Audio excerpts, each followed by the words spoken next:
दोस्तों, स्वागत है आपका हमारे चैनल आर.के. वर्मा में। मुल्ला नसरुद्दीन की नई मजेदार कहानी, अकबर बीरबल से भी ज्यादा मजेदार कहानी। दोस्तों, मुल्ला नसरुद्दीन सीधा उस दुकान पर पहुंचा जहां 2 महीने पहले उसने अपना असली परिचय देकर नयाज कुम्हार के लिए 400 टंके जुटाने के लिए नीलामी का सामान एकत्र किया था। उसी दिन से मुल्ला नसरुद्दीन से तुंदियल चाय वाले ने दोस्ती गांठ ली थी। उचित अवसर देखकर मुल्ला नसरुद्दीन ने उसे पुकारा। अली। अली ने चौंककर द्वार की ओर देखा। सामने खड़ी एक स्त्री को देखकर वह हकबकाया। सामने तो एक औरत खड़ी है, फिर यह मर्दाना आवाज कहाँ से आई? बुरके में से मुल्ला नसरुद्दीन पुनः बोला, अली, तुमने मुझे पहचाना नहीं? अल्लाह के बंदे, मुझे यूं न घूरो। क्या तुम्हें जासूसों की आशंका नहीं है? मैं हूं मैं। और फिर चारों ओर से नजरें बचाकर चाय वाला उसे चायखाने के पिछवाड़े एक भंडार में ले गया। वहां खाली केतलियां तथा ईंधन आदि रखा था। एकदम शांति थी वहां। धीरे से मुल्ला नसरुद्दीन फुसफुसाया, अली, मेरे गधे को तुम अपने पास रख लो। तुम इसे खिलाना पिलाना व तैयार रखना। मुझे कभी भी इसकी आवश्यकता पड़ सकती है। मैं आकर ले जाऊंगा। किसी को भी मेरा भेद पता नहीं लगना चाहिए। अली ने सावधानीपूर्वक द्वार बंद किया, फिर पलटकर पूछा, मगर तुमने यह जनानी पोशाक क्यों धारण की हुई है? इसलिए कि मैं महल जाऊंगा। चाय वाला चौंका। पागल हो गए हो क्या, जो जानबूझकर अपना सिर ओखली में देना चाहते हो? अली, मेरे भाई, यह काम मेरे लिए बहुत जरूरी है। तुम जल्दी ही समझ जाओगे कि ऐसी कौन सी मजबूरी है जो मैं यह जोखिम भरा कदम उठा रहा हूं। आओ मेरे दोस्त, मुझसे गले मिलो। न जाने। नहीं नहीं दोस्त, ऐसा मत कहो, चाय वाला बोला। तुम खुदा के नेक बंदे हो और जिस काम से भी वहां जा रहे हो उससे किसी का भला ही होगा। जो लोग दूसरों की भलाई के लिए जीते मरते हैं, अल्लाह उनका बाल भी बाका नहीं होने देता। उसने आंखों में आंसू लिए गले मिलकर उसे विदा किया। बाहर दुकान पर ग्राहक शोर मचाने लगे थे। उससे विदा लेकर मुल्ला नसरुद्दीन महल के द्वार पर पहुंचा और सिपाहियों के रोकने पर किसी बुढ़िया की भांति कामपति धर्राती जनानी आवाज में बोला, ए बहादुर सिपाहियों, मुझे हरम में जाने दो। मैं बहुत बढ़िया अंबर, मुश्क, गुलाब का इत्र वगैरह बेचने आई हूं। मैं मुनाफे में तुम्हें भी हिस्सा दूंगी। भाग जा बुढ़िया, भाग जा। एक सैनिक ने उसे झिड़का। बाजार में जाकर अपना सामान बेच। शून्य। इस प्रकार अपने उद्देश्य में विफल होकर वह काफी गमगीन तथा उदास दिखाई दे रहा था। उसके पास समय बहुत कम था, क्योंकि दोपहर के बाद सूर्य धीरे धीरे डूब रहा था। उसने महल की चारदीवारी के चारों ओर चक्कर काटा, मगर एक छोटा सा छेद भी उसे किसी दीवार में न मिला। यहाँ तक कि नालियों पर भी इस्पात की जालियां लगी हुई थीं। मुल्ला नसरुद्दीन ने सोचा, मुझे महल में जाना ही होगा, इसके लिए चाहे मुझे कुछ भी क्यों न करना पड़े। यही संकल्प दोहराते हुए वह बाजार की ओर चल दिया। बाजार में एक तिराहे पर आकर वह इधर उधर देखने लगा। चारों ओर चहल पहल थी।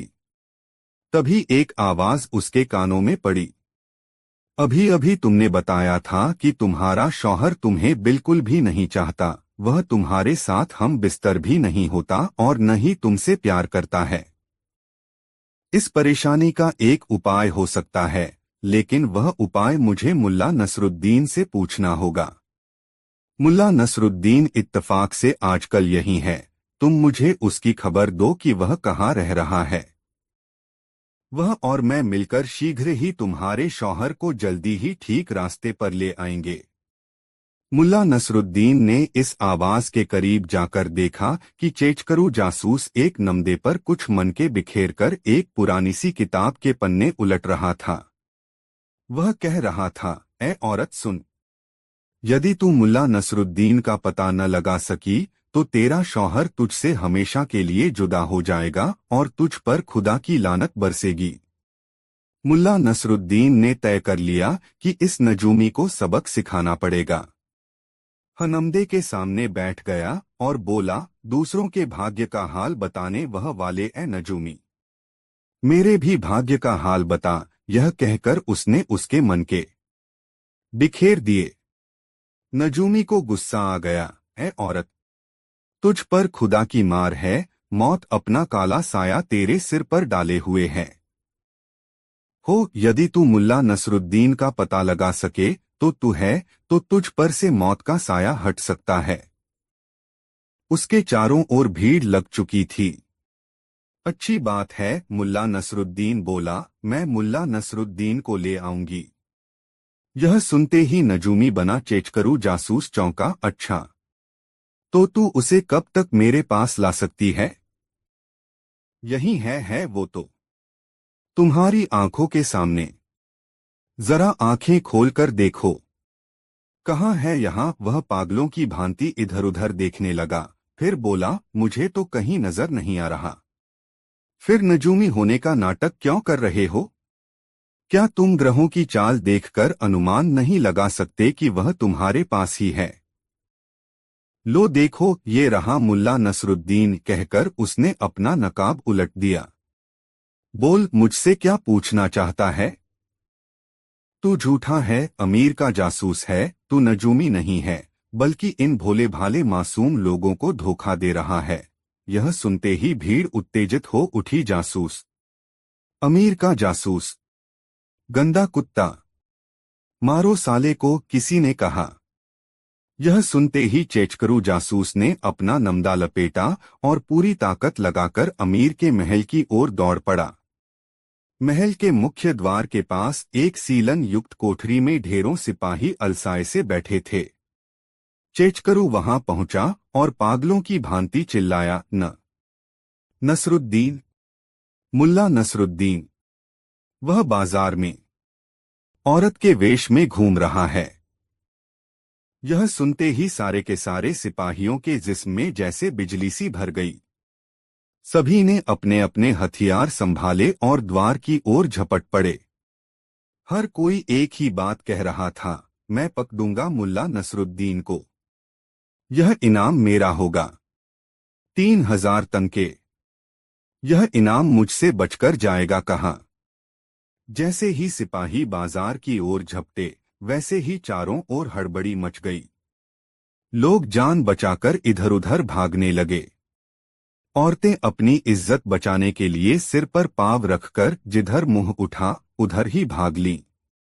इस भगदड़ में न जाने कितने बच्चे नीचे गिरकर पैरों तले रुंध गए।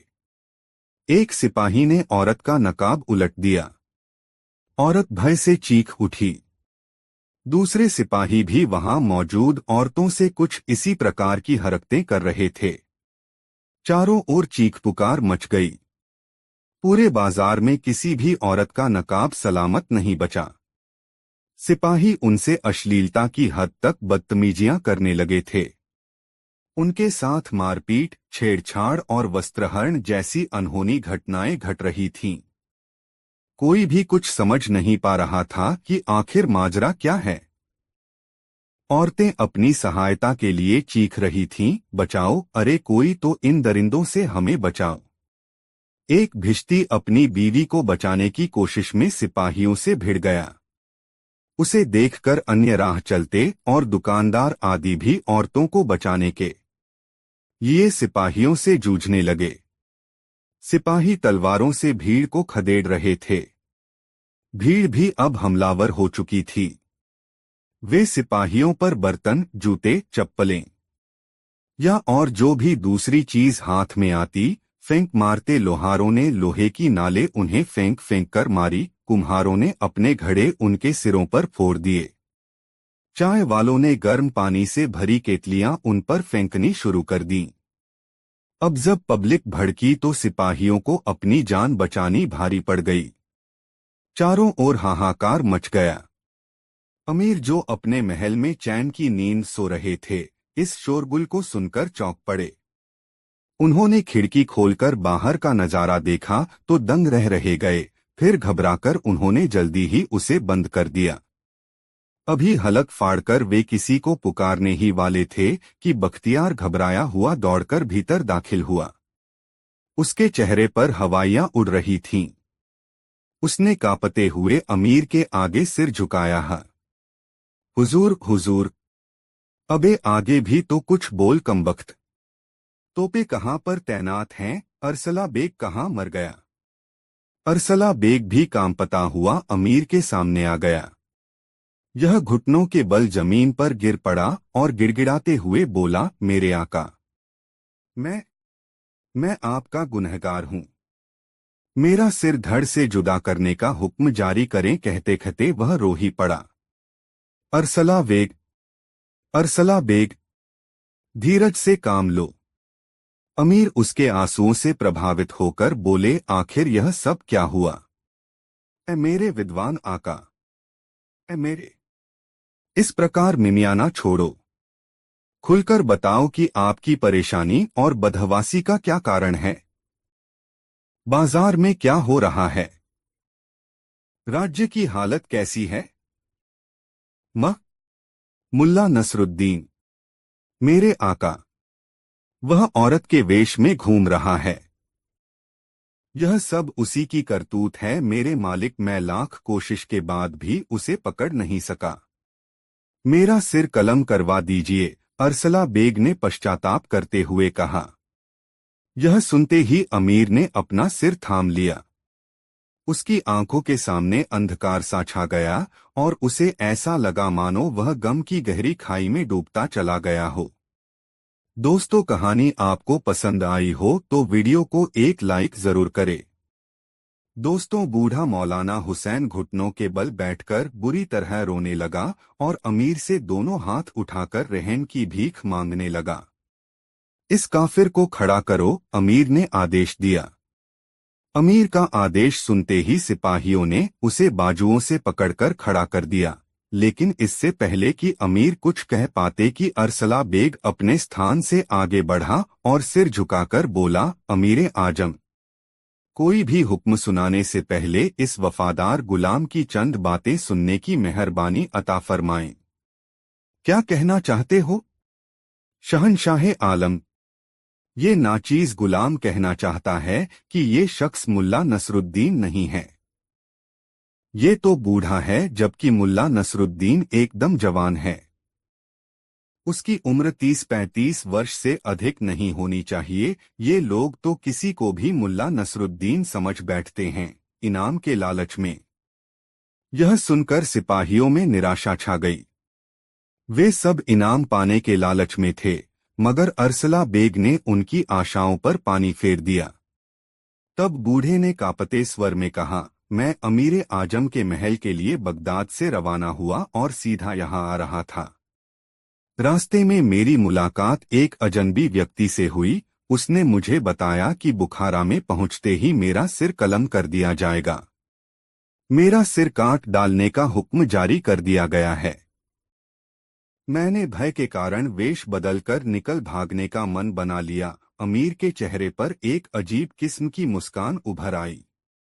ऐसा लगा मानो वह सब कुछ समझ गए हों। अच्छा, तो तुम्हारी मुलाकात एक अजनबी व्यक्ति से हुई और तुमने उसका विश्वास भी कर लिया। यह किस्सा तो बड़ा अजीब है। और हम तुम्हारा सिर भला क्यों कलम करवा लेते? क्योंकि कहा गया था कि मैंने खुलेआम ऐलान किया है कि मैं अमीर आजम के हरम में घुस जाऊंगा। लेकिन खुदा गवाह है मेरे आका, मेरे दिमाग में तो ऐसा विचार आया ही नहीं। मैं तो इतना बूढ़ा व कमजोर हो चुका हूं कि मैंने काफी दिन पहले ही औरतों से अपने संबंध खत्म कर दिए। हमारे हरम में घुस जाओगे? अमीर ने होंठ भींचते हुए कहा। उनके चेहरे के भावों से स्पष्ट था कि बूढ़े पर उनका शक बढ़ता ही जा रहा है। अमीर अमार इस बार फिर गुर्राए, तुम कौन हो और कहां से आए हो? मैं बगदाद का रहने वाला आलिम हकीम मौलाना हुसैन हूँ। अमीर आजम के आदेश पर मैं बुखारा आया हूँ। तुम मौलाना हुसैन? अमीर ने अत्यधिक आश्चर्य जाहिर किया। तुम्हारा नाम मौलाना हुसैन है? झूठ, एकदम झूठ, सफेद झूठ। ऐ चालबाज बूढ़े, तुझे झूठ बोलते हुए शर्म आनी चाहिए। मैं हुजूर, मैं बिल्कुल सच कह रहा हूँ, मैं ही मौलाना हुसैन हूँ। तुम बिल्कुल ही झूठ बोलते हो। यह रहा मौलाना हुसैन। इसके साथ ही अमीर ने मुल्ला नसरुद्दीन की ओर संकेत किया। मुल्ला नसरुद्दीन फौरन आगे आ गया। मुल्ला नसरुद्दीन को देखते ही वह बूढ़ा सहमकर पीछे हट गया। फिर एकाएक ही जोर से चीखा, हाँ हाँ, यही है वह आदमी, मेरे आका। इसी ने मुझे सिर कटने व हरम में घुसने वाली बात कही थी। अमीर फौरन मुल्ला नसरुद्दीन की ओर पलटे। यह क्या हो रहा है मौलाना हुसैन? मौलाना हुसैन तो मैं हूँ, यह नकली है। इसने मेरा नाम चुरा लिया है। बस यही एक बात, बूढ़ा मौलाना गलत कह गया। इस एक बात ने मुल्ला नसरुद्दीन के दिमाग की खिड़की दरवाजे खोल दिए। वह फौरन अमीर की ओर पलटकर बोला, अमीरे आजम, मेरी गुस्ताखी माफ हो, लेकिन इसकी बेशर्मी भी वास्तव में हद से गुजर गई है। अभी तो इसने यही कहा है कि मैंने इसका नाम चुरा लिया है। अभी ये कहेगा कि मैंने इसके कपड़े चुरा लिए हैं। हाँ हाँ, यह पोशाक भी मेरी है। और शायद यह साफा, ये पटका, ये कमरबंद। मेरा ख्याल है कि ये सब चीजें भी आपकी ही हैं, जो कि मैंने चुरा ली हैं। हाँ हाँ, ये सब चीजें मेरी हैं। मुल्ला नसरुद्दीन मुस्कराते हुए अमीर की ओर पलटा। जहांपना, आप खुद ही देख लें कि यह बूढ़ा कितना झूठा और मक्कार है। अमीर ने सहमति में सिर हिलाया।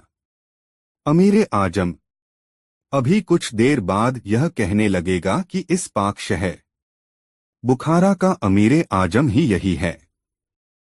ऐसे नापाक इरादे वाला मनुष्य कोई भी गिरी हुई जलील हरकत कर सकता है। तुम्हारी बात बिल्कुल न ठीक है मौलाना हुसैन, वाकई यह बड़ा खतरनाक है। मुझे इसकी नीयत पर शक है। हमारी राय में तो इसका सिर फौरन ही धड़ से अलग कर दिया जाना चाहिए। यह सुनते ही आलिम चेहरा छिपाकर रोने लगा। किंतु मुल्ला नसरुद्दीन ऐसा नहीं चाहता था। वह तो जानता था कि यह बूढ़ा निर्दोष है और किसी निर्दोष को वह इस प्रकार नहीं मरने देना चाहता था, भले ही वह अपने छल प्रपंच से लोगों को ठगता रहा हो। वह बोला, अमीरे आजम, मेरी बात सुनने की मेहरबानी फरमाएं। इसका सिर तो बाद में भी काट लिया जाएगा। मैं चाहता हूं कि इसके मरने से पहले इसका नाम, पता तथा इसके और कौन कौन से साथी यहां आए हुए हैं, यह सब पता लगा लिया जाए। हो सकता है कि ये कोई जादूगर हो और आपको कोई शारीरिक या रूहानी नुकसान पहुंचाने का इरादा रखता हो। ठीक है मौलाना, जैसा तुम मुनासिब समझो करो, अमीर बोले, लेकिन यह बदमाश भागने न पाए। यह तुम्हारी जिम्मेदारी होगी। मैं जान की बाजी लगाकर भी यह जिम्मेदारी बखूबी निभाऊंगा मेरे आका। और फिर लगभग आधा घंटा बाद अमीर के विद्वान शिरोमणि तथा प्रधान ज्योतिषी मुल्ला नसरुद्दीन उर्फ मौलाना हुसैन को नए मकान में पहुंचा दिया गया। मुल्ला नसरुद्दीन ने उस बूढ़े को ऊंची मीनार नुमा मकान के एक कमरे में डाल दिया। फिर बाहर से ताला लगाकर चाबी अपने पास रख ली। दोस्तों, यह कहानी अपने मित्रों को जरूर शेयर करें। दोस्तों, उसने निर्णय कर लिया था कि अब जल्दी ही कुछ करना होगा। स्वच्छंद घूमने वाले मुल्ला नसरुद्दीन का अब उस महल में दम घुटने लगा था। रात होने लगी थी। बुखारा के मेहनतकश नागरिक खा पीकर सोने की तैयारियां करने लगे थे। मुल्ला नसरुद्दीन घूमने का बहाना करके महल से निकल आया था। बुखारा की गलियों में ठंडक व अंधेरा था। मुल्ला नसरुद्दीन अपने दोस्त अली के चायखाने की ओर चल दिया। रास्ते में उसने शाही शख्स होने के सभी चिन्ह अपनी पोशाक से उतार दिए। अब वह एक साधारण नागरिक की भांति था। द्वार पर दस्तक होते ही अली ने दरवाजा खोला। उसे पहचानते ही गले लगा लिया। फिर उसे लेकर वह गुप्त कक्ष में आ गया। वहां बैठकर मुल्ला नसरुद्दीन ने उसे महल के अंदर घटी सारी घटना बता दी और आगे का प्रोग्राम भी समझा दिया। सारी बात जानने समझने के बाद अली ने, मैं चायखाने में ही गुलजान की प्रतीक्षा में बैठा रहूंगा। तुम्हारे गधे पर हर वक्त जीन कसी रहती है। वह काफी मोटा ताजा हो गया है। गुलजान के लिए भी मैंने एक मर्दाना पोशाक और पगड़ी का बंदोबस्त किया हुआ है। अली उसकी बातें सुनकर मुल्ला नसरुद्दीन बोला, अली, मैं तुम्हारा ये एहसान जीवन भर नहीं भूलूंगा। यह समय इन बातों का नहीं है। मेरे दोस्त लोग, केतली से कप में चाय डालते हुए अली ने कहा, चाय पियो और अपने ठिकाने पर पहुंचो। उस कक्ष और चायखाने के बीच पतला सा पर्दा पड़ा था, जिसके इस तरफ अंधेरा होने की वजह से इधर का कुछ भी दिखाई नहीं दे रहा था, मगर दूसरी ओर अर्थात चायखाने की तरफ रोशनी होने के कारण वहां के हर ग्राहक और उसकी एक एक हरकत को देखा जा सकता था। वे दोनों चाय पीने में मशरूफ थे कि तभी चायखाने की तरफ से चेचकरू जासूस की आवाज सुनाई दी। वह वहां मौजूद लोगों से कह रहा था, दोस्तों, जो आदमी मुल्ला नसरुद्दीन के नाम से यहाँ घूमता है वह नकली है। असली मुल्ला नसरुद्दीन तो मैं हूँ। काफी समय पहले मैंने अपनी भूलों का पश्चाताप कर लिया है। मुझे अपनी नापाक भूलों का एहसास हो चुका है। यह सुनकर मुल्ला नसरुद्दीन ने अली को कोहनी मारते हुए कहा, ओह, ये लोग तो ये मान बैठे हैं कि मैंने बुखारा छोड़ दिया है। लगता है भेष बदलकर मुझे इन लोगों को अपनी याद दिलानी ही पड़ेगी। यह कहकर उसने जल्दी से चाय का प्याला खाली किया। फिर वहीं पड़ी अली की मैली कुचैली एक पुरानी पोशाक पहनी और पिछले दरवाजे से बाहर निकल गया। फिर गलियों का चक्कर काटकर चायखाने के एक अंधेरे कोने में आकर बैठ गया। जासूस अभी भी अपनी हाँक रहा था, भाई लोगों, मैं मुल्ला नसरुद्दीन अपनी भूलों पर काफी शर्मिंदा हूँ। अब मैंने इस्लाम पर रचलने व दीनदार मुस्लिम बनने का निश्चय कर लिया है। जब से मैंने अमीर के हुक्म की तामील करनी शुरू की है, तब से मुझे खुशियां ही खुशियां मिल रही हैं। ठीक तभी एक व्यक्ति बोला, ए मुल्ला नसरुद्दीन, लो चाय पियो। मैं कोकन से बुखारा आया हूँ। मैं तुमसे एक सवाल पूछना चाहता हूँ। हाँ हाँ, पूछो भाई, क्या पूछना चाहते हो? यदि मैं नहा रहा हूँ व मुअज्जिन की आवाज सुनाई दे तो मैं किस तरफ मुड़ूं? बेशक मक्का की तरफ, जासूस ने कहा। तभी अंधेरे कोने से एक स्वर उभरा, अपने कपड़ों की तरफ। घर तक नंगा जाने से बचने का एक यही उपाय है। यह सुनकर सभी मुंह छिपाकर हंसने लगे। कोने में यह कौन भिखमंगा बड़बड़ा रहा है? क्या मुल्ला नसरुद्दीन से मुकाबला करने का विचार है? मुल्ला नसरुद्दीन के मुकाबले तो मैं कुछ भी नहीं हूँ। वह व्यक्ति पुनः जासूस से मुखातिब हुआ, ए पाक मुल्ला नसरुद्दीन, मैं यह जानना चाहता हूँ कि इस्लाम के मुताबिक मयत में शामिल होने के लिए ताबूत के आगे रहना चाहिए या पीछे? इससे पहले कि जासूस कोई उत्तर दे पाता, कोने से पुनः आवाज आई, यदि तुम खुद ताबूत में नहीं हो तो आगे रहो या पीछे, इससे कोई फर्क नहीं पड़ता। इस उत्तर पर लोग ठहाका लगाकर हंस पड़े। मुल्ला नसरुद्दीन बना जासूस तिलमिलाकर बोला, अबे नामुराद, तेरा नाम क्या है? कौन है तू? मैं बहुत देर से तेरी बकबक सुन रहा हूँ। कहीं अपनी जान से हाथ तो धोना नहीं चाहता? फिर वह लोगों की ओर मुखातिब हुआ, मैं चाहूँ तो इसे एक ही जवाब बसे चुप कर सकता हूँ, लेकिन यह वक्त गंभीर बातों पर चर्चा करने का है, किसी मूर्ख की छींटाक्षी पर ध्यान देने का नहीं। कहकर वह एक पल को रुका, फिर बोला, हाँ तो मैं कह रहा था कि अमीर व उसके नुमाइंदों का कहना मानो, तुम्हारे जीवन में खुशहाली छा जाएगी। यदि कोई नकली मुल्ला नसरुद्दीन तुम्हें मिले तो सिपाहियों और जासूसों के हवाले कर दो उसे अमीर के। यह सुनते ही मुल्ला नसरुद्दीन ने सूरत में सामने आ खड़ा हुआ, अपना नकली वेश उतारा और असली उसे देखकर सभी लोग हैरत में पड़ गए। मुल्ला नसरुद्दीन जासूस के सामने आकर दोनों कुल्हों पर हथेलियां जमाकर बोला, तो तुम हो असली मुल्ला नसरुद्दीन? हाँ, मैं ही असली और सच्चा मुल्ला नसरुद्दीन हूँ, बाकी सब नकली हैं। तुम भी नकली हो। जासूस ने अपनी घबराहट को छिपाने की कोशिश की। तभी मुल्ला नसरुद्दीन चिल्लाया, ऐ नेक मुसलमानों, शुभ काम में देरी कैसी? पकड़ लो इस नकली मुल्ला नसरुद्दीन को। इसने खुद कबूल किया है कि यह असली मुल्ला नसरुद्दीन है। अमीर के हवाले कर दो इसे, वरना तुम पर इसकी साजिश में शरीक होने का इल्जाम भी लग सकता है। कहते हुए उसने उसकी नकली दाढ़ी उखाड़ ली। सबने पहचान लिया कि वह अमीर का जासूस है। मारो साले को, ये अमीर का जासूस है। और फिर पलक झपकते ही भीड़ उस पर पिल पड़ी। घूंसेलात, तमाचे और कुछ जूते उसके सिर पर चटकाने लगे। हाय हाय मरा, मुझे छोड़ दो। पिटते पिटते वह बुरी तरह चिल्ला रहा था, माफ कर दो, मैं तो आप लोगों से मजाक कर रहा था। मगर लोग यह जानकर और अधिक भड़क उठे कि वो उन्हें हैं बेवकूफ बना रहा था। भीड़ उसे मारती पीटती और घसीटती हुई अमीरे आजम के महल की ओर ले जाने लगी। मुल्ला नसरुद्दीन अपना काम करके और अपनी मौलाना वाली पोशाक पहनकर महल की ओर चल दिया। मुल्ला नसरुद्दीन ने महल में पहुंचकर देखा कि चेचकरू जासूस जमीन पर पड़ा जख्मी हालत में कराह रहा है।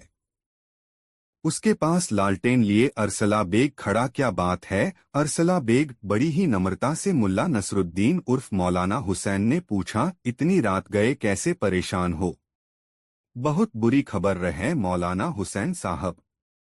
वह बदमाश मुल्ला नसरुद्दीन फिर से बुखारा लौट आया है। उसने देखिए धरती पर पड़े चेचकरू। जासूस की ओर इशारा करके कहा, देखिए उस काफिर ने हमारे सबसे होशियार जासूस की क्या हालत की है। मेरा यह जासूस मेरे ही हुक्म से खुद मुल्ला नसरुद्दीन बनकर लोगों में अमीर की वफादारी और मजहब की बातें बता रहा था, मगर उसका नतीजा यह निकला। तौबा तौबा। जासूस अपने जिस्म को सहलाते हुए बोला, मेरे बाप की तौबा जो अब मैं इस नामुराद के मामले में पड़ूं। मैं तो अब यह शहर ही छोड़कर चला जाऊंगा। शुक्र कर पाजी। उसकी हालत देखकर मुल्ला नसरुद्दीन दिल ही दिल में बोला, अगर महल कुछ दूर होता तो लोगों ने तुझे जिंदा नहीं छोड़ना था। दोस्तों, यह कहानी आपको कैसी लगी कमेंट करके जरूर बताएं। चार दोस्तों मुल्ला नसीरुद्दीन अपनी बेगम के साथ अपने पुश्तैनी मकान में रहता था। मकान बहुत पुराना था और जीर्णशीर्ण अवस्था में पहुंच चुका था। बरसात के दिन थे। आसमान में बादल छाए हुए थे। हल्की बूंदाबांदी हो रही थी। बुजुर्गों का अनुमान था कि कभी भी घनघोर वर्षा हो सकती है। बारिश के दिनों में मुल्ला नसीरुद्दीन की पत्नी परेशान रहा करती थी। छत से रिसाव होता रहता था। घर की चीजें बारिश के पानी से गीली होकर खराब होने लगती थीं। वह हर बरसात में मुल्ला नसीरुद्दीन को मकान की मरम्मत कराने के लिए कहती, मगर मुल्ला नसीरुद्दीन की कमाई इतनी नहीं थी कि वह अपने मकान की मरम्मत करा सके। इधर छत के रिसाव को लेकर मुल्ला और उसकी पत्नी के बीच रोज चकचक हो रही थी। जितनी जोर से वर्षा होती उतनी जोर से मुल्ला की पत्नी चीखती चिल्लाती। आज सुबह साइबान में उसका पाँव फिसल गया, तब उसने मुल्ला नसीरुद्दीन को खपती और निठल्ला कहकर कोसा। मुल्ला नसीरुद्दीन के लिए खपती और निठल्ला संबोधन असह्य हो गया और वह बारिश की परवाह किए बगैर अपने घर से बाहर निकल गया। बहुत देर तक मुल्ला नसीरुद्दीन गांव की गलियों में बेचैन सा घूमता रहा। गांव के एक कोने में उसने एक मकान बनता देखा तो यह जानने के लिए उत्सुक हो उठा कि आखिर एक मकान बनाने के लिए कितने पैसों की जरूरत होगी। वह मन ही मन कुछ सोचता हुआ निर्माण स्थल के पास चला आया। उस समय भी हल्की बारिश हो रही थी। मुल्ला नसीरुद्दीन पानी से तरबतर हो रहा था। मुल्ला निर्माणाधीन मकान के अहाते में घुस आया और छज्जे के नीचे आकर खड़ा हो गया, मानो वह पानी से बचने के लिए वहां आ गया हो। थोड़ी देर के बाद उसे पीछे से किसी ने टोका, तुम मुल्ला नसीरुद्दीन हो न? मुल्ला नसीरुद्दीन पीछे से आई आवाज सुनकर बैंक गया और पीछे मुड़कर देखा। उसकी आंखों के सामने एक संभ्रांत वृद्ध मुस्कुराता हुआ खड़ा था। उसकी सफेद शफ्फाफ दाढ़ी में अजीब सी चमक थी। बाल भी सफेद थे और भौहें भी सफेद थीं।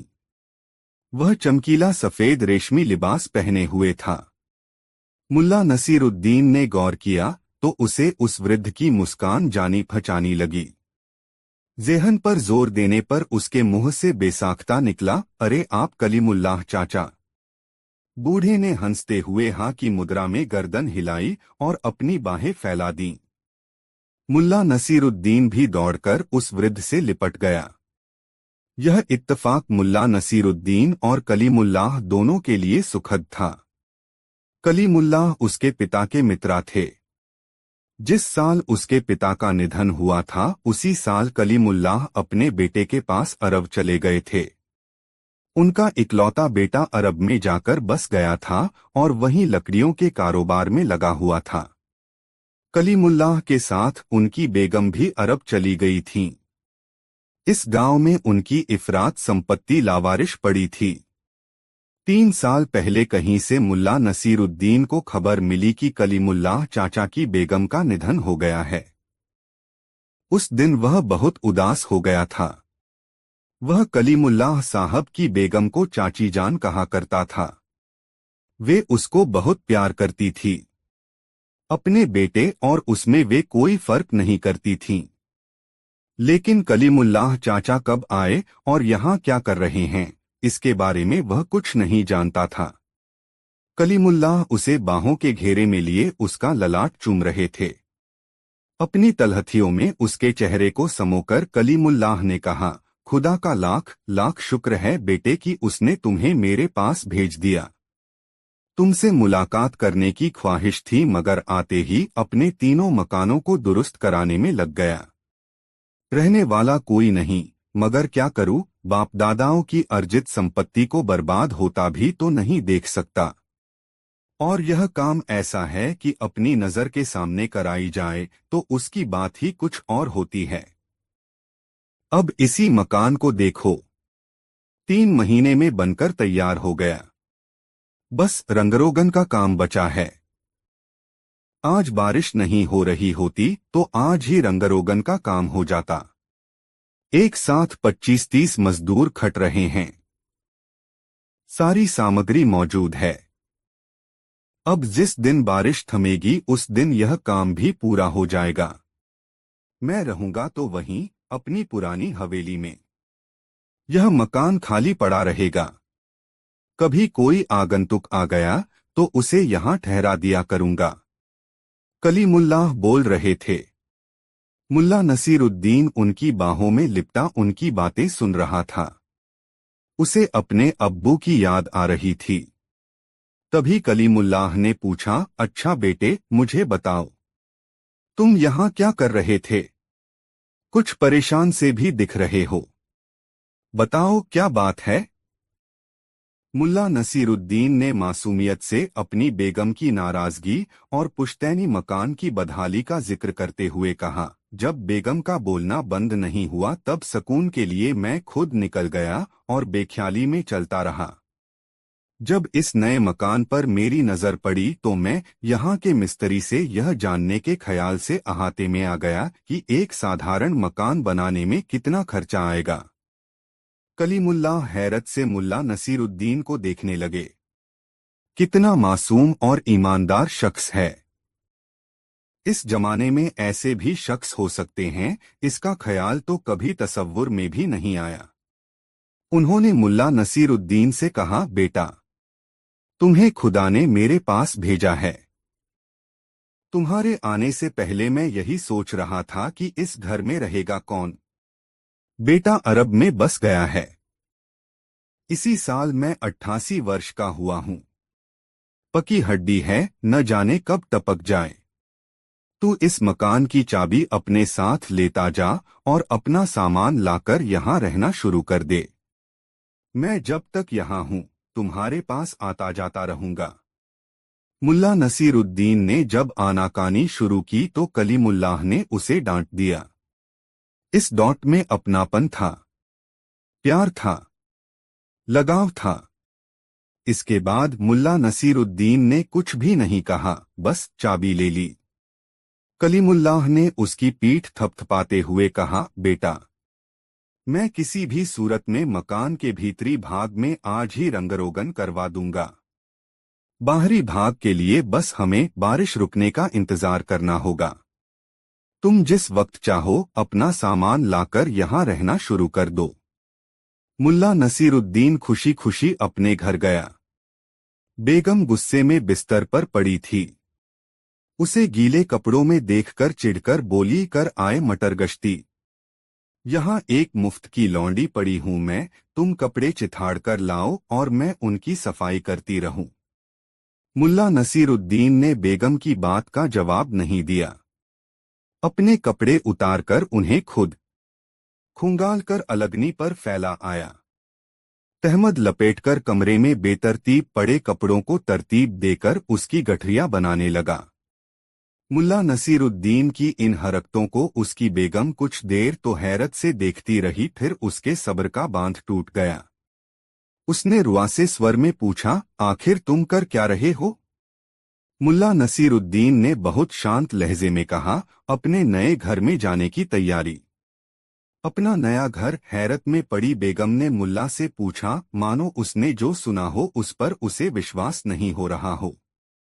हाँ बेगम, अपना नया घर? इस बार मुल्ला नसीरुद्दीन की आवाज में शोखी थी। उसने कलीमुल्लाह चाचा से मुलाकात का सारा वाकया अपनी बेगम को कह सुनाया और अपनी जेब से मकान की चाबी निकालकर दिखाई। अब बेगम के पास संदेह करने का कोई कारण नहीं रहा। दोनों मियां बीवी लग गए घर का असबाब जुटाने में। पूरा दिन निकल गया, लेकिन घर का सारा सामान तरतीब के साथ सजा सवार कर बांध लिया गया। एक दो तश्तरियां बाहर रख ली गई भोजन करने के लिए। मुल्ला नसीरुद्दीन ने बरसों बाद अपनी बेगम के चेहरे पर आत्मविश्वास की चमक देखी। घर का सामान बांधने का काम जब पूरा हो गया तब बेगम ने मुल्ला नसीरुद्दीन से पूछा, वह घर कैसा है, कितना बड़ा है? मुल्ला नसीरुद्दीन ने हंसकर कहा, महल जैसा होता है वैसा है। चाचा ने हर कमरे में जरूरत के मुताबिक फर्नीचर भी लगवाए हैं।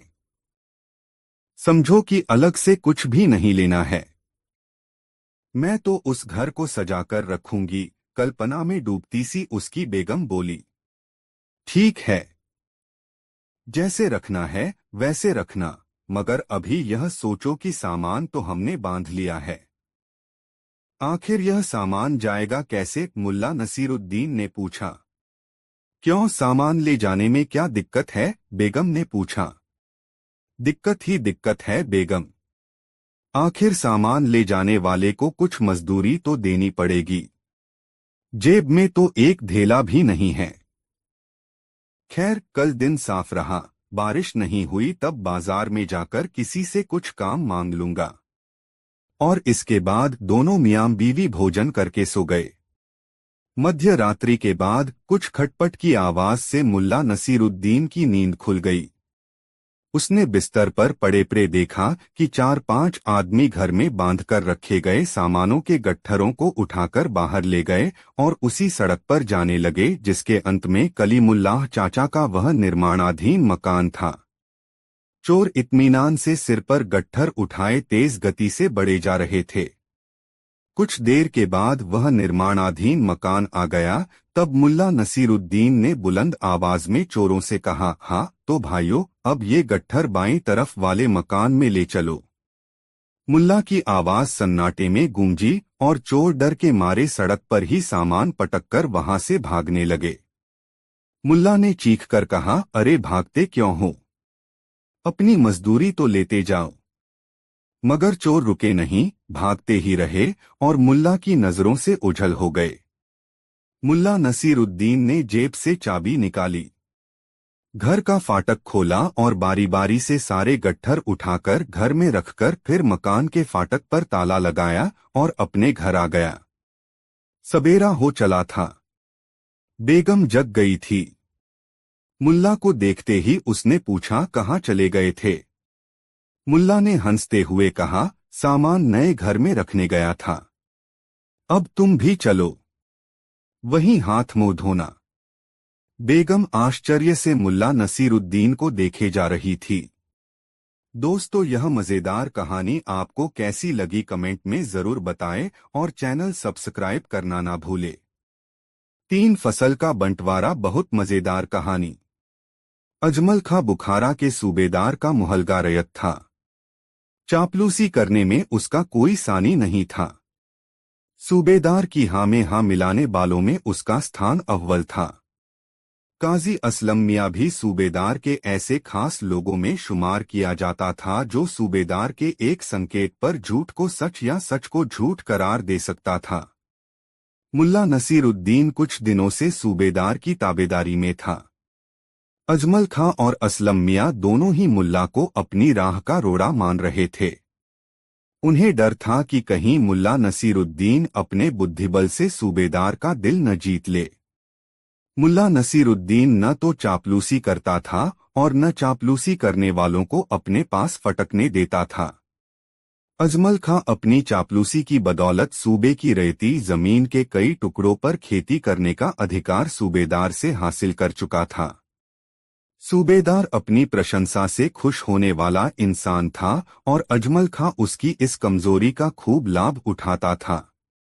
थोड़ी सी तारीफ करने के बाद वह सूबेदार से कहता, हुजूर, अमुक स्थान पर जमीन का एक छोटा टुकड़ा परती पड़ा हुआ है। धरती तो वह भली जो अन्न उगाती हो। बंजर धरती से राज्य का नुकसान ही होता है। इससे बड़ा अपशकुन किसी राज्य के लिए कोई दूसरा नहीं हो सकता। आप कहें तो हुजूर, मैं उस परती जमीन पर हल चलवाऊं, उस बंजर धरती में फसलें उगाऊं। उस चापलूस की बात सुनकर सूबेदार कहता, हाँ हाँ, क्यों नहीं, मैं काजी को बोल दूंगा। तुम जाकर उस जमीन का पट्टा तैयार करवा लेना। कोई दिक्कत हो तो बताना। इस तरह अजमल खां ने पूरे सूबे में जगह जगह पर बड़े बड़े भूखंडों पर अपना अधिकार कर लिया था। वह जब भी सूबेदार से मिलने जाता तो अपने साथ किसी फसल की सौगात लेकर जाता। कहता, सूबेदार साहब, आपने अमुक चीज तो हजारों बार खाई होगी, मगर मैं जो लेकर आया हूँ, खाकर देखिए, ऐसा स्वाद आपने पहले नहीं चखा होगा। सूबेदार उसकी सौगातों से खुश होता। मुल्ला नसीरुद्दीन को सूबेदार की ताबेदारी में लगे कुछ दिन ही हुए थे, मगर उसने यह समझ लिया था कि अजमल खां की ताकत उसकी चापलूसी में है और यह सूबेदार चापलूसी पसंद आदमी है। चापलूसों की इच्छा पूर्ति के लिए वह काजी को विवश भी कर देता है तथा नैतिक दृष्टि से काजी एक भ्रष्ट व्यक्ति है जो सामान्यतः निजी लाभ के लिए कानून और नियमों की अनदेखी कर देता है। 4 मुल्ला का पहला दाव। मजेदार कहानी। रात हो गई थी। मुल्ला नसरुद्दीन को इसी क्षण का इंतजार था। वह अपने कक्ष से मिट्टी की एक सुराही लेकर बाहर निकला और सीढ़ियां उतरकर दबे पांव हरम के पहरेदारों तक जा पहुंचा। वह देखो, एक सितारा और टूटा। एक मोटा पहरेदार सिपाही बोला, यदि तुम कहते हो कि सितारे टूटकर जमीन पर गिरते हैं तो वे जमीन पर पड़े दिखाई क्यों नहीं देते?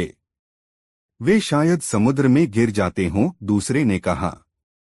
तभी मुल्ला नसरुद्दीन ने टोका, ऐ सिपाहियों, ख्वाजासरा पहरेदार हिजड़े को बुलाओ, मैं अमीर की नई रखैल के लिए दवा लाया हूँ। खबर मिलते ही ख्वाजासरा दौड़ता हुआ आया।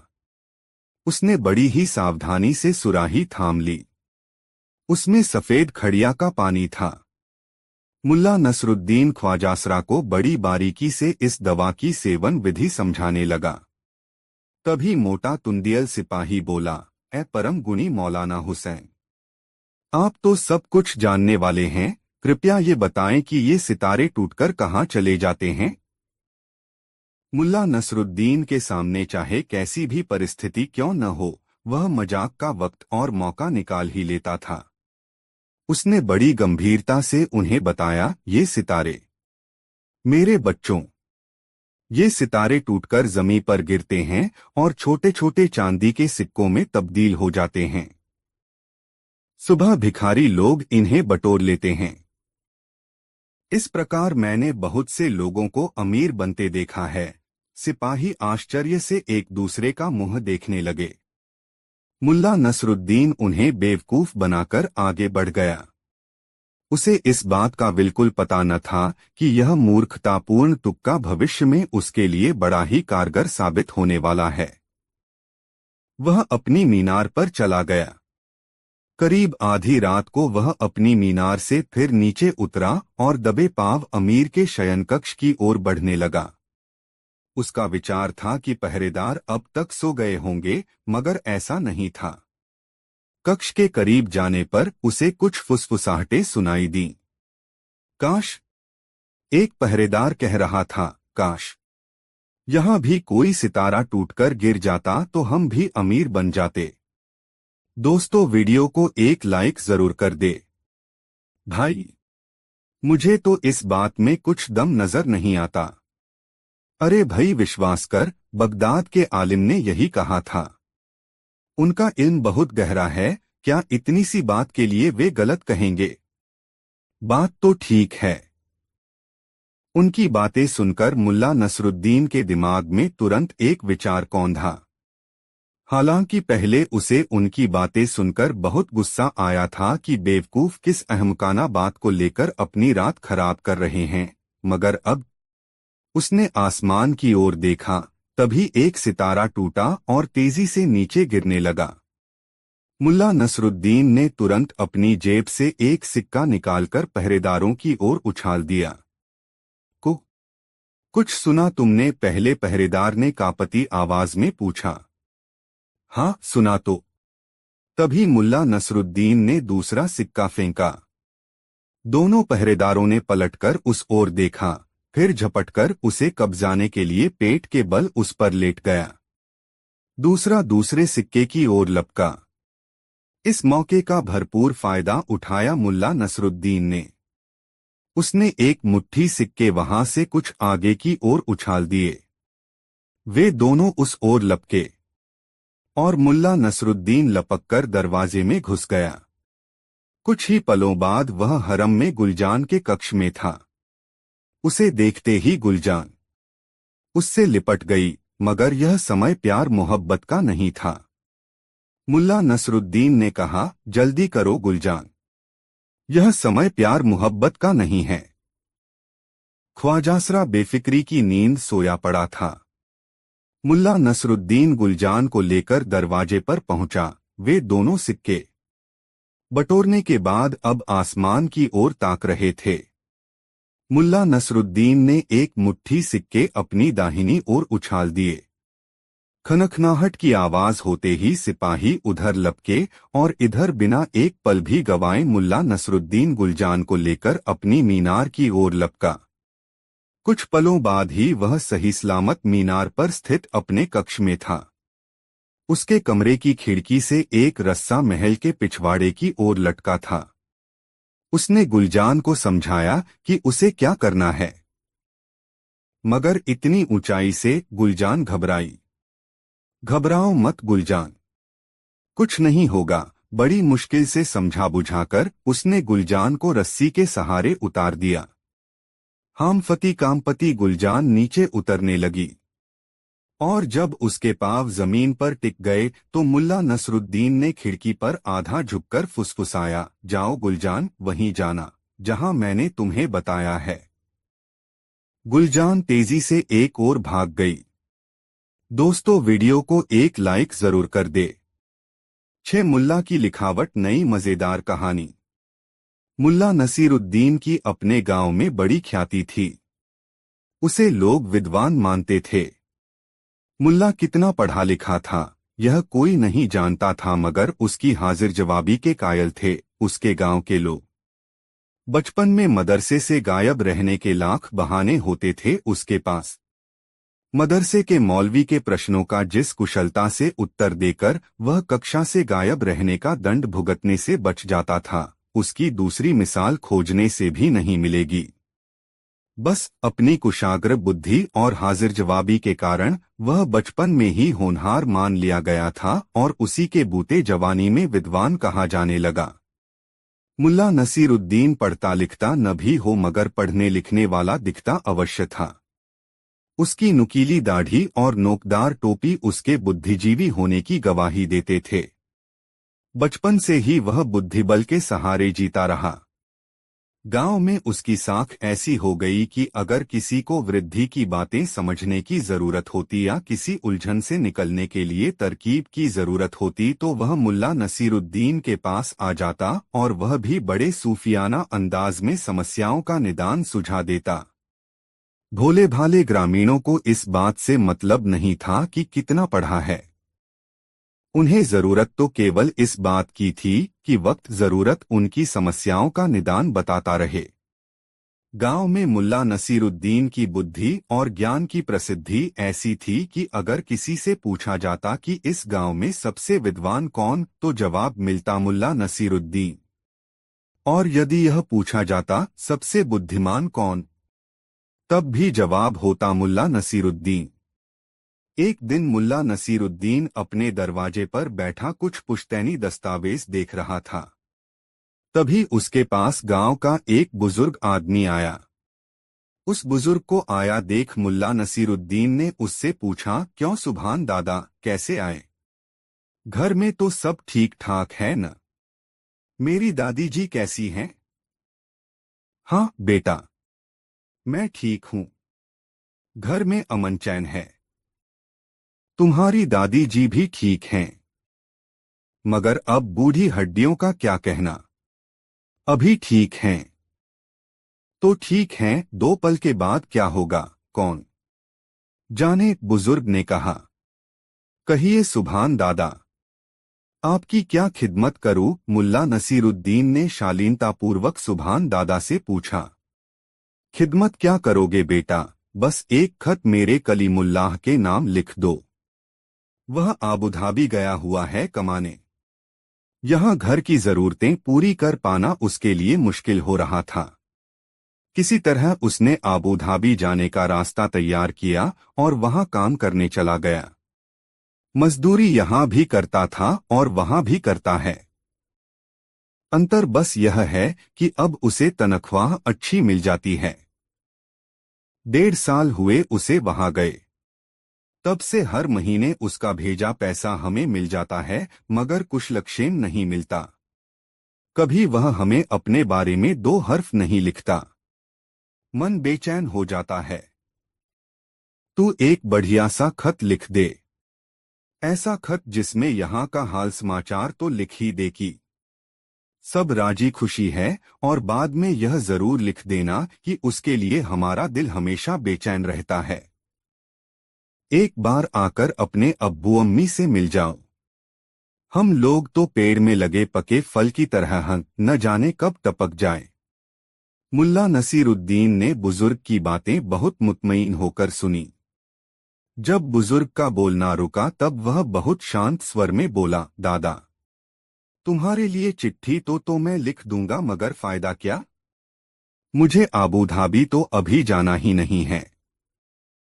हाँ बेटा, मैं जानता है कि तुम्हें आबूधाबी नहीं जाना है। मैं तो चाहता हूं कि तुम चिट्ठी लिख दो।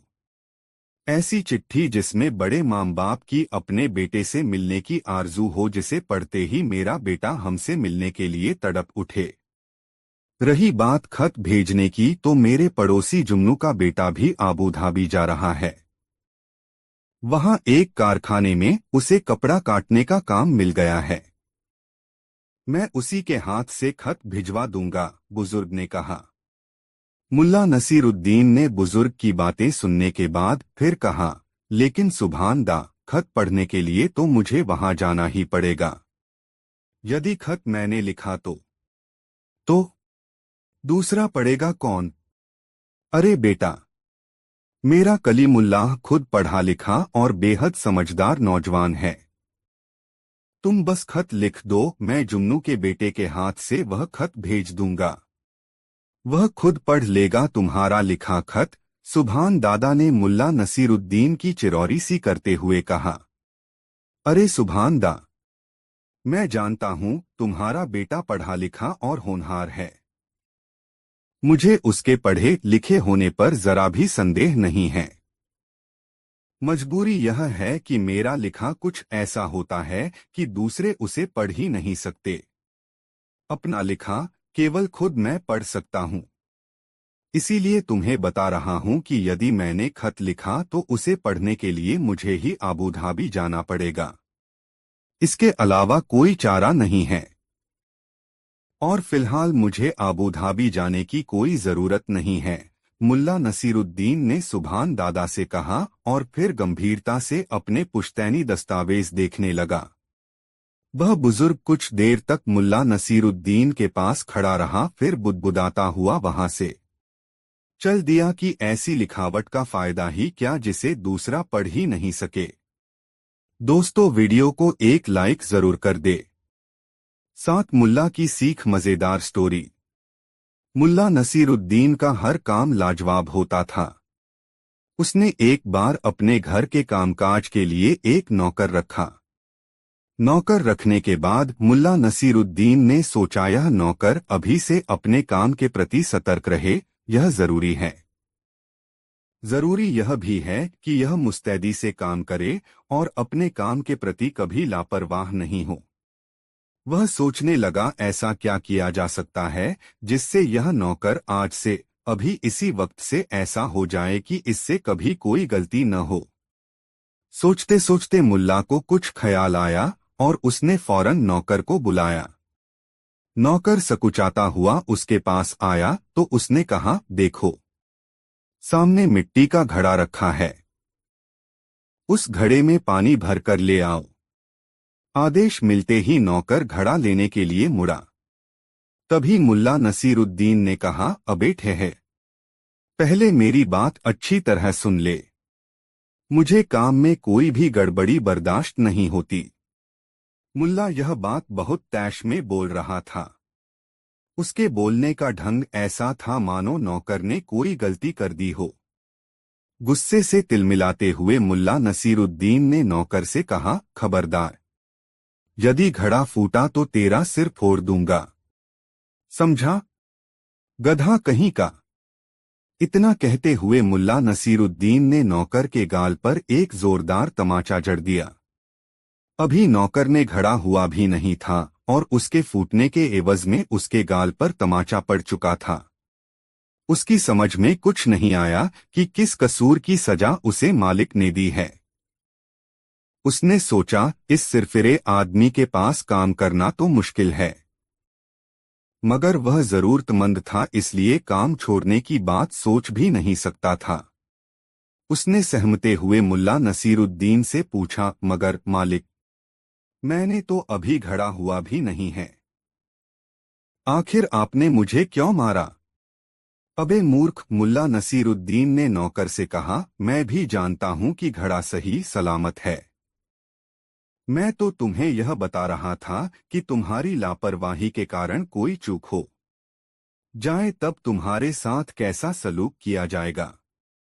तू ही बता, जब घड़ा टूट ही जाता तब तुम्हें सजा देकर मुझे क्या हासिल होता? तुम्हें सजा देने से तो यह घड़ा फिर से काम का नहीं हो जाता न, इसलिए पहले ही थप्पड़ का स्वाद चखाकर तुम्हें सावधान कर दिया है कि यदि तुमसे कोई चूक हुई तो तुम्हें किस अंजाम से गुजरना होगा। और सुन ले नामुराद, अब मुझे मालूम हो चुका है कि भले ही तुमसे कैसी भी गलती हो जाए, मगर तुमसे कभी भी और कहीं भी मिट्टी का घड़ा नहीं टूटेगा। जाओ, जाकर पानी लाओ। बेचारा नौकर मुल्ला नसीरुद्दीन की ओर देखे बगैर सीधे घड़े के पास पहुंचा और घड़े को इस सतर्कता से उठाया मानो वह संसार की सबसे बेशकीमती चीज उठा रहा हो। दोस्तों, यह कहानी आपको कैसी लगी कमेंट में जरूर बताएं। दोस्तों, मुल्ला नसीरुद्दीन को अपनी दिलचस्प हरकतों से अच्छी ख्याति मिल गई थी और असल में उसकी मशहूरियत की असली वजह उसके काम करने के अटपटे अंदाज के प्रति गहरी रुचि ही थी, वरना मुल्ला नसीरुद्दीन था तो एक अदना इंसान ही। कोई कहता मुल्ला नसीरुद्दीन रोशन दिमाग शख्स है, तो कोई मानता कि मुल्ला नसीरुद्दीन के काम करने का अंदाज अनोखा है। कुछ लोग मुल्ला नसीरुद्दीन के लंबे बूटेदार चोगे, नोकदार टोपी और नक्काशीदार जूती में उसके मशहूर होने का रहस्य तलाशते और इस तरह किसी न किसी बहाने मुल्ला नसीरुद्दीन चर्चा में रहता। सचमुच इस मशहूरियत में सबसे दिलचस्प बात यह थी कि मुल्ला नसीरुद्दीन को पता ही नहीं था कि वह मशहूर है। वह तो अपने काम में ही मशगूल रहता और मेहनत मजदूरी कर अपना घर चलाता। मुल्ला नसीरुद्दीन को शहर के अमीर उमरों जान गए थे, इसलिए उसके पास काम की कमी नहीं रहती। वह ईमानदारी के साथ अपना काम करता। एक अच्छी बात मुल्ला नसीरुद्दीन में यह थी कि वह अपने खर्च की सीमाएं जानता था और कभी भी अपनी इच्छा पूर्ति के लिए भावनाओं के अतिरेक में आकर कुव्वत से अधिक खर्च नहीं करता था। अपनी इच्छाओं को काबू में रखना मुल्ला नसीरुद्दीन खूब जानता था। कई बार उसकी पत्नी ने उसे उकसाया भी कि शहर के सभी नामचीन लोग तुम्हें जानते हैं, तुम उनसे सहायता लेकर अपना कोई रोजगार शुरू कर लो। इससे तुम्हारे पास भी दौलत हो जाएगी और हम लोग चैन की जिंदगी जी सकेंगे।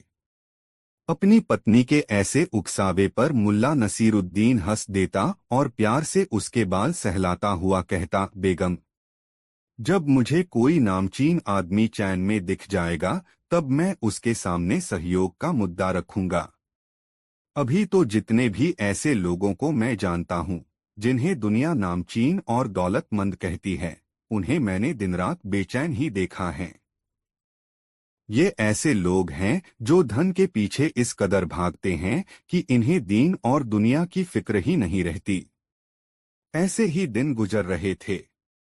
शहर में जब भी किसी बड़े आदमी के घर कोई जश्न या जलसा होता या महफिल जमती तो वहां से मुल्ला नसीरुद्दीन के लिए बुलावा अवश्य आता।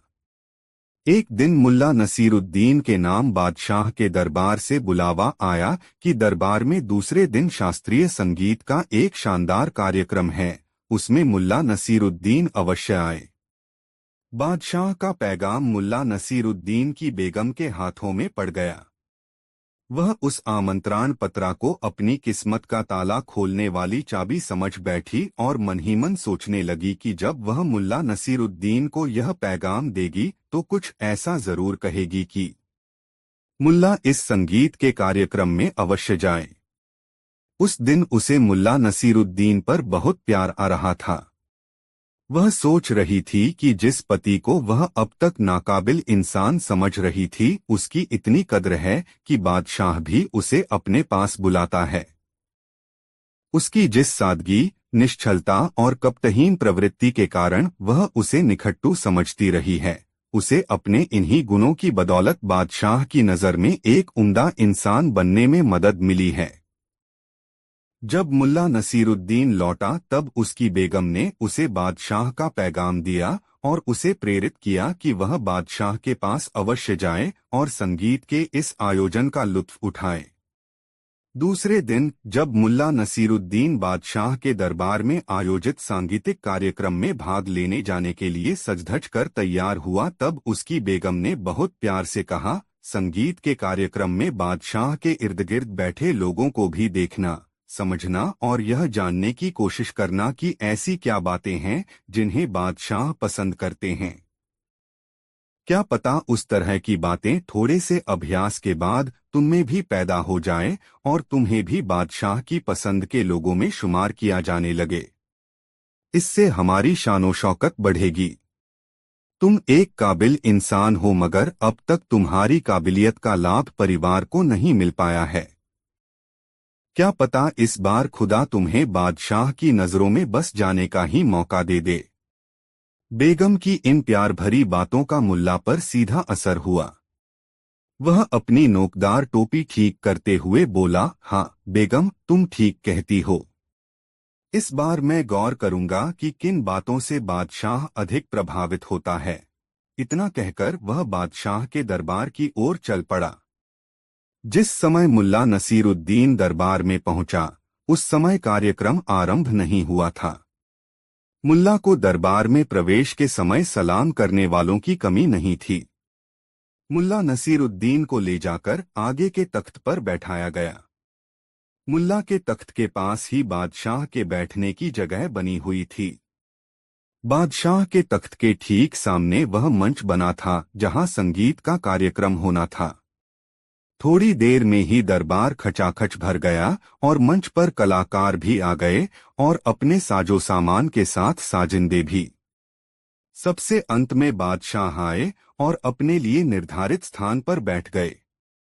कार्यक्रम प्रारंभ हुआ। एक गायक ने तान छेड़ी। उसके पार्श्व में सारंगी, तबला और तानपूरा लेकर बैठे कलाकारों की उंगलियां थिरकने लगीं। संगीत की स्वर लहरियों में दरबार में बैठे लोग डूबने उतराने लगे। मुल्ला नसीरुद्दीन ने इससे पहले कभी शास्त्रीय संगीत नहीं सुना था, जिसके कारण मंच से आ रही की ध्वनि में उसकी कोई रुचि नहीं थी। उसे तो यही लग रहा था कि गायक एक ही पंक्ति को तोड़ता मरोड़ता हुआ कई भिन्न तरीकों से गा रहा है। आ करके। मुल्ला की रुचि बादशाह को देखने में अधिक थी। बादशाह आंखें बंद किए झूम रहा था। उसकी गर्दन गायकी के साथ साथ ऊपर नीचे, दाएं बाएं झटके ले रही थी। मुल्ला ने समझ लिया कि बादशाह संगीत की लय में डूब गया है और संगीत की मस्ती में ही खोया हुआ है। गायक इस राज्य का मशहूर शास्त्रीय संगीत गायक था और उसकी गायकी बादशाह को मस्त कर चुकी था। देखना था कि महफिल में बादशाह किस तरह के लोगों की बातों से प्रभावित होता है। वह जब से बादशाह पर गौर कर रहा था तब से ही उसे इस बात का इल्म था कि बादशाह की लोगों में कोई रुचि नहीं है। वह आंखें बंद किए गायकी के साथ साथ गर्दन हिला रहा है। तबले की तरंग से उसकी उंगलियां भी थिरक थिरक उठती हैं। सोचते सोचते मुल्ला ने निष्कर्ष निकाला कि बादशाह को प्रभावित करना है तो शास्त्रीय संगीत गाना सीखना होगा। शास्त्रीय संगीत का दौर समाप्त हुआ। भोजन का दौर आरंभ हुआ। मुल्ला नसीरुद्दीन ने देखा बादशाह आगंतुकों के सलाम पर भी तवज्जो नहीं दे रहे, बस उस शास्त्रीय संगीत गायक से ही बात करने में मशगूल हैं। इससे मुल्ला का वह निष्कर्ष और पुख्ता हो गया कि यदि वह शास्त्रीय संगीत सीख ले तब बादशाह के लिए वह भी बहुत महत्वपूर्ण प्राणी बन जाएगा।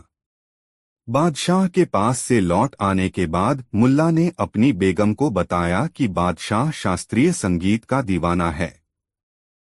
यदि संगीत चल रहा हो तो उसे दुनिया की कोई परवाह नहीं रहती।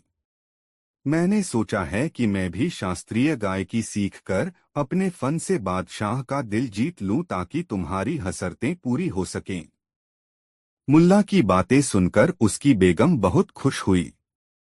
पहली बार उसे मुल्ला समझदार इंसान की तरह बात करने वाला शख्स दिखा।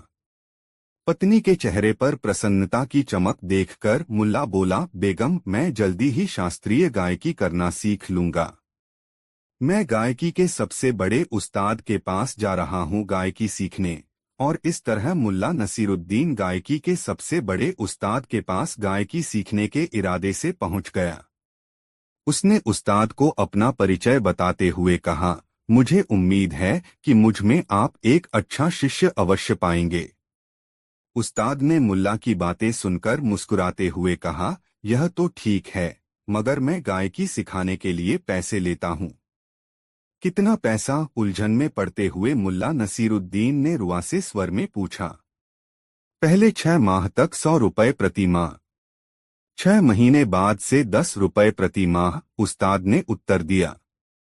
मुल्ला नसीरुद्दीन ने मन ही मन संगीत सीखने का गणित समझा और पाया कि अभी संगीत सीखना उसके लिए आर्थिक संकट मोल लेना है। तुरंत उसने कहा, तब ठीक है उस्ताद, मैं 6 माह बाद ही आऊंगा। और उसके बाद मुल्ला नसीरुद्दीन विजी भाव से अपने घर की तरफ चल पड़ा। घर पहुंचकर उसने बेगम से कहा, बेगम, बादशाह से दूर रहना ही बेहतर है, कम से कम इससे मैं तुम्हारे पास तो रह पाऊंगा। इसलिए अब गायक बनने का इरादा त्याग रहा है। बेगम पहली बार मुल्ला के मुंह से ऐसी बातें सुन रही थी। उसे मुल्ला का यह कथन अच्छा लगा और वह शर्माकर अपने कमरे में चली गई। दोस्तों, यह कहानी आपको कैसी लगी कमेंट में ज़रूर। ऐसी और नई मज़ेदार सुनने के लिए हमारे चैनल आरके वर्मा को सब्सक्राइब ज़रूर करें और यह वीडियो अपने मित्रों को ज़रूर शेयर करें। वीडियो देखने के लिए धन्यवाद।